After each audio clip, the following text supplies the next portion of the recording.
네, 여러분 안녕하세요. 부영무제TV의 형 김창경. 동생 전승배입니다. 네, 오늘 영상은 저희가 현금 5억이 있다면 내가 어떤 건물을 살 수 있을까에 대한 내용을 한번 오랜만에 해보도록 하겠습니다. 진짜 오랜만인데 네네. 사실 이게 영상이 저희가 뭐 10억부터 100억까지 촬영을 했지만 네. 끝내고 나니까 제 고객분들이 정말 많은 요청을 해주셨어요. 네네. 왜 5억에서 7억 사이는 안 해주냐.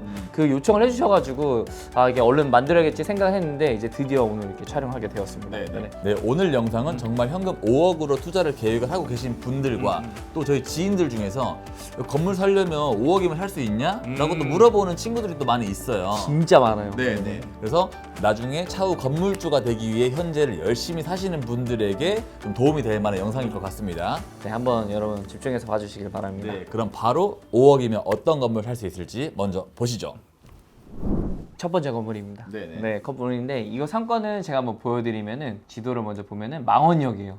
네, 6호선이고 이쪽은 이제 홍대 입구 이제 합정역에서 좀 올라가는 상권이 있죠. 이 망리단길이거든요, 여기가. 네. 여기도 어느 정도 상권이 형성이 되어 있는 곳에 바로 안쪽에 들어가 있는 이 삼면 코너 건물입니다. 잠깐 들어와서 네. 삼면 코너네요. 메인에서 좀 살짝 들어오는 거죠, 살짝. 네네. 네네. 그리고 역과의 거리는 제가 한번 보니까 망원역 2번 출구에서 430m, 도보로 한 6분 거리에 위치해 있는 거리니까 뭐 사실 이것도 역세권에 있는 건물이라고 그렇죠. 네. 500m 정도를 역세권이라고 보니까. 보시면 될 것 같아요. 상권이 어느 정도 형성되어 있기 때문에 네. 건물 제가 외관을 먼저 한번 보여드리면은 건물이 이렇게 생겼어요.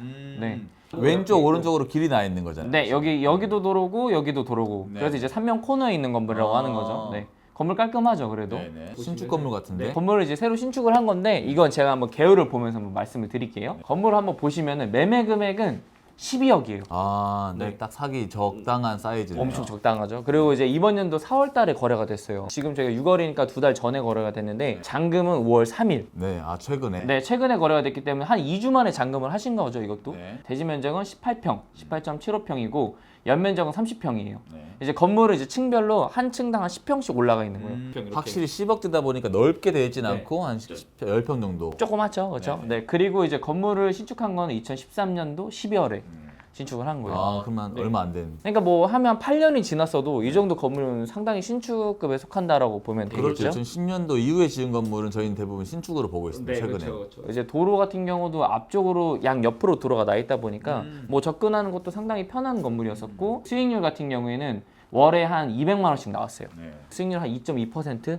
한 이 금액대 살 수 있는 것 중에서는 평균 수익률이라고 보시면 될 것 맞아요. 같아요. 10억대에서는 뭐 높은 수익률을 기대하기가 사실 어려워요. 진짜 어렵죠. 네. 그리고 이제 평당 금액은 6,400만 원인데 실제로 안쪽에 이면에 있는 건물들도 한 평당 한 6,200 쪽을 매매가 됐다 보니까 이 건물 같은 경우에는 매매 금액도 낮은데도 불구하고 평당 금액도 시세였다라고 좀 보시면 될 것 같아요. 대출 예를 저도 했었었는데 한 대출이 한 7억 정도가 나오더라고요. 현금 제가 5억을 가지고 있으면은 뭐 취등록세랑 수수료까지 하면 좀 약간 빠듯하고 네네. 한 6억 정도 가지고 있으면은 충분히 이제 매입을 해서 할 수 있었던 건물인데 선생님도 잘 아시겠지만 사실 이 건물들이 좀 매입을 하기가 힘든 게 신축 건물은 진짜 매입하기가 힘들어요. 그렇죠. 대부분 구 건물이라든지 그렇죠. 이런 게 많으니까. 한 9억대, 10억대, 그러니까 현금 5억이나 7억 사이에 살 수 있는 건물들을 보면 대부분 9억 건물들이거든요. 그 건물을 사서 뭐 리모델링을 한다던가 이런 부분인데 사실 이 건물은 투자를 하면은 딱 들어가서 아무것도 할 게 없으니까 그렇죠. 임대도 다 맞춰져 있고 하다 보니까 이 건물도 나오고 나서 한 2, 3개월 정도 시간이 지난 다음에 좀 매각이 된 네네. 그런 건물이에요.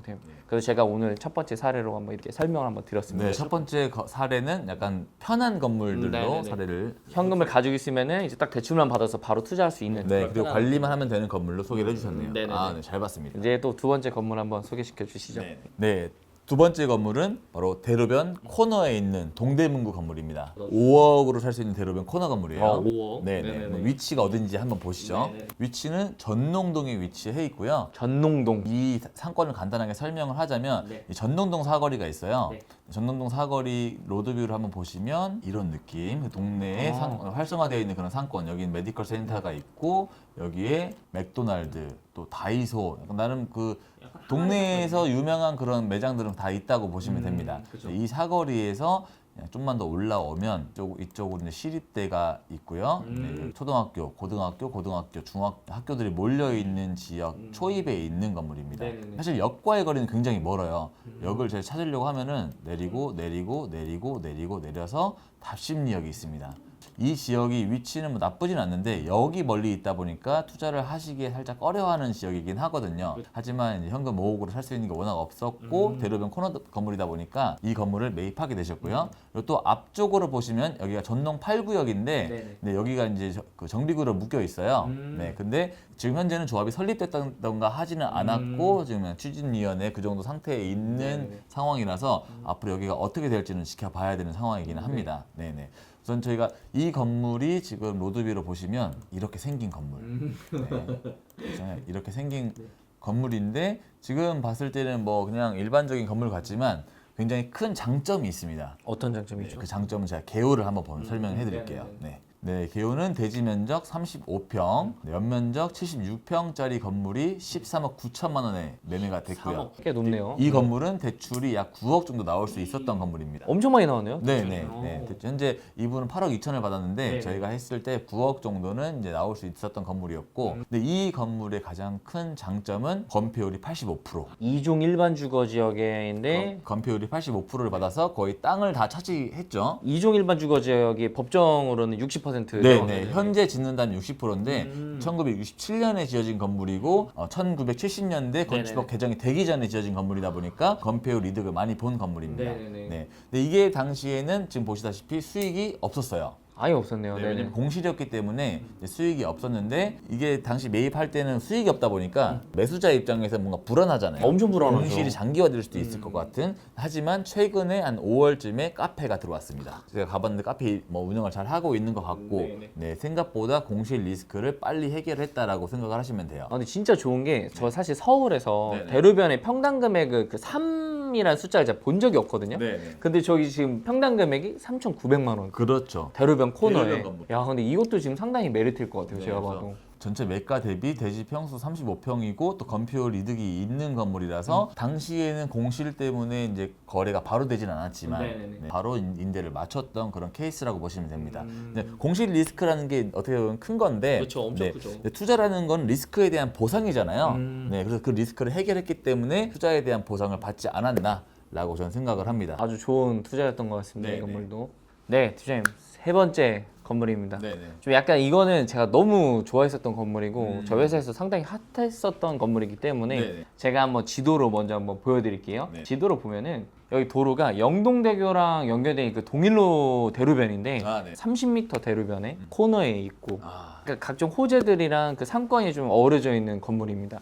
위치를 한번 보여드리면은 건대 입구역에서는 좀 거리가 좀 한 10분 정도 걸어야지만 있는 곳이고 그리고 이제 양꼬치 거리가 바로 옆에 있는 곳입니다. 네. 안에는 저희가 지금 영동교 골목시장이 있는 곳이고요. 건물은 이렇게 생겼습니다. 네. 엘리펀트. 네, 엘리펀트라는 그 카페가 들어가 있었었는데 코끼리죠. 네, 네, 코끼리인데 임차인이 이제 곧 이제 나갈 예정이에요. 그래서 이제 처음에 매입을 하신 거는 제가 한번 개요를 보면서 말씀을 드릴 건데 보시면은 12억 7천의 건물을 매입을 하셨고 거래는 이번 21년도 2월 달에 하시고 소유권 이전일은 이번 4월 30일 2개월 만에 이제 진행을 하신 건물인데 그리고 이제 대지 평수 한 15평 정도. 확실히 자양동이다 보니까 평당가가 조금 있긴 하구나. 그렇죠. 그리고 요 연면적은 한 29.83. 그러니까 약간 제가 처음에 망원동 보여드렸던 건물이랑 거의 비슷흡사한 건물이에요. 네네. 근데 이제 이 건물이 진짜 왜 좋았냐? 그래서 하라고 하면은 사실 태임도 지금 방금 전동동 대로변 말씀하셨잖아요. 근데 이 대로변도 상당히 좋거든요. 그렇죠. 청담동에서 영동대교 타고 바로 넘어오자마자 있는 건물이잖아요. 이 지역들도 좀 많은 분들이 찾으시는 분들이 이제 많고 성수동이랑 이제 건대 입구도 워낙 핫한 상권이기 때문에 그 양 옆으로도 이제 상권이 좀 붙어 있었었고 그래서 저희 회사에서도 상당히 핫했었던 그런 매물이었습니다. 그래서 제가 일단은 먼저 시세부터 한번 말씀을 드리면은 이 대로변도 한 8천대에 거래가 됐어요.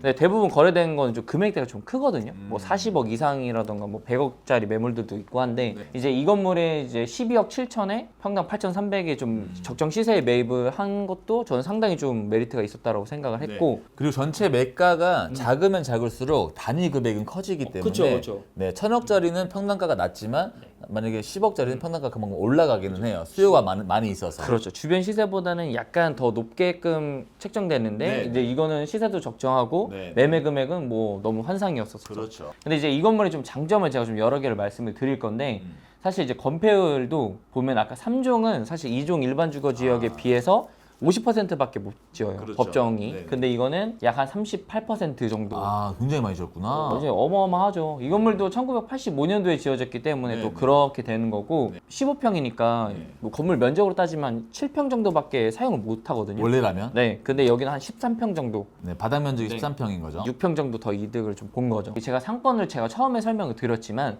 그냥 건물 바로 옆에 양꼬치 거리가 있죠. 그리고 여기 또 왼쪽으로는 영동교 골목시장이 있는데 네. 더 중요한 거는 지금 보시면은 여기가 지금 아파트가 또 들어설 예정이에요. 네. 네네. 약 한 878세대고 롯데캐슬 리버파크이기 때문에 사실 아파트 자체도 뭐 상당히 지금 메리트가 있는 굉장히 프리미엄 아파트죠. 그렇죠. 그렇기 때문에 이 건물을 이 저렴한 금액에 매입을 해서도 사실 지금 임차가 나가는 좀 그런 문제가 있기는 하지만 충분히 임차도 좀 리모델링을 해서 좀 구성을 할 수 있었던 매물이었었고 그 이제 대출 같은 경우도 이제 12억인데 이 건물이 지금 시세도 좋고 위치도 좋다 보니까 대출도 잘 나왔어요. 거의 한 8, 9억 정도까지도 지금 대출이 나왔었던 건물이거든요. 네. 그렇기 때문에 충분히 이제 5억으로도 이제 매입을 할 수 있었던 건물이다. 네. 근데 이제 또 이 건물은 사실 저희 회사에 나오자마자 경쟁률도 너무 심했었고 네. 나오고 한 일주일 만에 그렇죠. 거의 바로 거래가 됐던 기억이 있습니다. 바로 거래가 됐던 건물이기 때문에 상당히 핫했었던 건물이어서 저희 이 금액대 한번 또 이렇게 설명을 드리려고 가져왔습니다. 아, 네네, 좋았습니다. 네네. 이제 다음 마지막 건물 한번 또 보여주시죠. 네. 네, 마지막 건물입니다. 네, 마지막 건물은 송파구 송파? 초역세권 준주거 지역 예? 코너 건물. 잠깐 준주거 지역이요? 네네. 오, 네, 네네. 10억대 건물인데 오. 네, 먼저 위치 빨리 보시죠. 네네. 위치는 송파구 거여역. 네, 예전에 좀 이미지가 안 좋았던 지역이긴 하죠. 뭐 거마지구라고도 불리고 맞아요, 뭐 맞아요. 다단계 많은 그런 지역이었는데 최근에는 그래도 거여지구가 많이 뛰고 있어서 한번 소개를 해드리겠습니다. 엄청 많이 바뀌었어요, 진짜. 네네.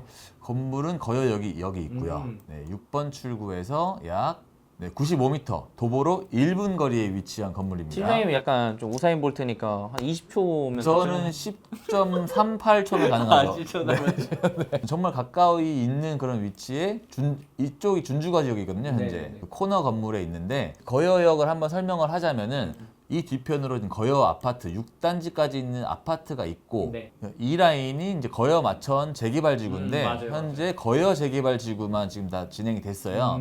이제 이 아파트는 거여 재개발 2-1 지역으로 송파 시그니처 롯데캐슬 아파트가 내년 2월 정도에 이제 입주를 할 예정이고 네네네. 이제 바로 옆에 있는 거여 2-2 지구는 지금 송파 이편한 세상 송파파크 센트럴 아파트가 작년 6월에 입주를 마쳤습니다. 네. 그리고 또 이제 이 라인으로 거여 새마을구역이라고 있는데 네네네. 여기도 지금 공공 재개발을 기다리고 있는 지역이에요. 공공 재개발이 된다면 이쪽도 현재 거의 달동네처럼 막 엄청 노후화된 빌라들이 많이 있는데 그냥 깔끔하게 이제 변모될 수 있는 그런 지역입니다. 네, 이게 올해 거래가 된 사례인데 네, 개요 한번 보시죠. 네네. 네, 개요는 대지 면적 26평, 크네. 네. 연면적 30.06평 건물이 올해 10억 6천만 원에 거래가 되었습니다. 네, 평당가는 4천만 원 수준인데 네. 송파 역세권 준주거 지역이 4천만 원이면 굉장히 저렴한 거잖아요. 그렇죠. 이게 비싸다 생각하실 수 있는데 지역이 또 준주거 지역입니다. 네, 네네. 네. 그래서 서울 전체로 봤을 때 4천이라는 금액은 정말 합리적인 금액이다라는 거를 아마 아시는 분은 아실 거라고 저는 네네. 생각을 합니다. 그리고 현재 2개 층이 있는데 2개 층에서 월세가 한 150만 원 정도 나오고 있었습니다. 네. 약간 수익형 건물 이런 거는 또 네, 아니니까요. 수익형 건물은 아니죠. 수익률은 1.75%가 됐었고 근데 이제 준주거 지역이라서 신축을 할 수가 있는데 네. 이제 많은 분들이 궁금해하세요. 26평 땅에 건물을 지을 수가 있느냐. 음. 네. 물론 지으면 약간 한계가 있기는 하죠. 네. 하지만 최근에 이렇게 30평 내외의 필지에도 지어진 건물들이 많은데 제가 엄청 사례를 많죠. 하나만 딱 보여드리겠습니다. 네네네. 네. 아, 또 제가 어떤 사례 얘기할지 알 것 같아요. 네. 제가 이제 보여드릴 사례는 양재역 여기가 상업지거든요. 네네네. 이 코너 건물입니다. 상업지니까 또 더 올릴 수 있, 준주거 지역보다 더 높게 올릴 수 네, 있으니까. 네, 맞습니다. 상업지인데도 건물을 더 올렸으니까 네, 보시면 양재역의 코너 이 건물 있죠. 이 건물이 24평이 지어진 건물이에요. 아까 저희가 보여드린 거여역에 있는 평수는 26평이었고 얘는 24평인데도 이렇게 높게 잘 지었습니다. 이 건물이 지하 1층, 지상 9층 건물인데 네네. 또 엘리베이터가 있어요. 엘리베이터까지 있다고요? 네네. 바닥 면적은 약 10평으로 9층까지 올렸고 엘리베이터도 있어서 나름 다 차 있는 그렇죠, 솔직히. 몇 개 층 정도 비어 있긴 했는데 한두 개 층 정도 비어 있었고 나머지 다 차 있는 그런 건물이었습니다. 하긴 이제 9층까지 걸어 올라간다는 게 말이 안 되죠. 그렇죠. 네, 엘리베이터도 있고 그래서 이제 24평에도 이렇게 건물을 올렸기 때문에 네, 저희 이 필지 같은 경우는 26평이라서 좀 더 한두 평 정도 더 여유 있게 지을 수 있는 필지라서 또 코너라서 신축에 대한 장점이 또 있고 제가 봤을 때 투자용으로는 굉장히 적합했던 건물이지 않나 라고 생각을 합니다. 저게 저는 사실 일단 역과의 거리도 좀 좋은데 사실 네네. 송파잖아요. 강남 그렇죠. 상구 중에 하는 송파의 준주거 지역에다가 네네. 매매 금액도 10억. 이거는 진짜 환상적인 매물이죠. 사실 이거. 네, 이것도 많은 분들에게 브리핑을 드렸긴 했는데 이제 수익이 안 나온다라는 이유로도 거절하시는 분도 계시고 하지만 그 결국에 현재로서 봤을 때는 10억짜리 건물 중에는 가장 좋은 건물이었다고 생각합니다. 네, 여러분 저희가 이렇게 4건의 건물들 좀 준비를 해봤는데 사실 이 영상을 보시면서 이제 좀 약간 현금이 있으신 분들은 아니 내가 현금이 한 5억, 7억 이 정도 있는데 이 건물밖에 못 사? 라고 하실 수 있을 것 같아요. 네, 저희도 사실 진짜 뭐 신축된 건물 수익률도 좋고 위치도 좋고 역세권 이런 건물을 추천을 드리고 싶은데 사실 이런 건물들을 사기 쉽지 않은 게 좀 현재 이 빌딩 시장의 상황입니다. 네, 그래서 저희가 사실 조금 추천을 드리는 거는 차라리 지금 방금 마지막에 보셨던 이렇게 지금 송파에 있는 건물들처럼 부옥을 사셔가지고 이제 신축을 하는 걸 더 많이 추천을 드리기는 해요. 근데 진짜 어렵습니다. 임대 맞추는 것도 어렵고 뭐 건물 설계 뜨고 이제 다시 뭐 시공하는 것까지도 상당히 어려운데 만약에 여러분들이 좀 이게 어렵다 이런 부분 조금 내가 못할 것 같다 하고 좀 도움이 필요하다고 하시면은 언제든지 저한테 문의를 주시면 저희가 여러분한테 좀 성심성의껏 도와드리도록 하겠습니다. 네, 전반적인 프로세스를 저희가 이제 쉽게 설명을 드릴 수 있기 때문에 많은 도움이 될 수 있을 것 같습니다. 저희 이번에 시리즈는 여기서 이제 완전히 이제 마무리하도록 하고요, 여러분. 다음에 더 좋은 영상으로 찾아뵙도록 하겠습니다. 네, 그럼 저희 영상은 여기까지 하고요. 다음에 더 좋은 또 흥미있는 컨텐츠로 돌아오도록 하겠습니다. 그럼 안녕. 안녕.